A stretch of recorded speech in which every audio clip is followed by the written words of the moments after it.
ত্রিপুরা প্রদেশ মহিলা কংগ্রেসের পক্ষ থেকে আমরা মৌন ক্যান্ডেল মার্চ প্রোটেস্ট র্যালি বের করছি।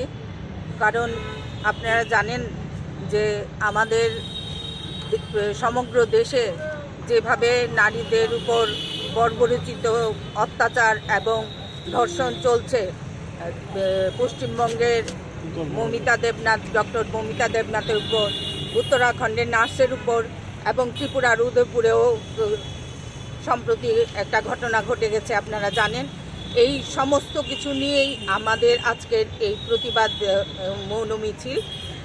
আমরা ৭৮তম স্বাধীনতা দিবসে উদযাপন করছি, অথচ আমরা নারীরা এখনও আমাদের স্বাধীনতা এবং সুরক্ষা আজ অবধিও পাইনি।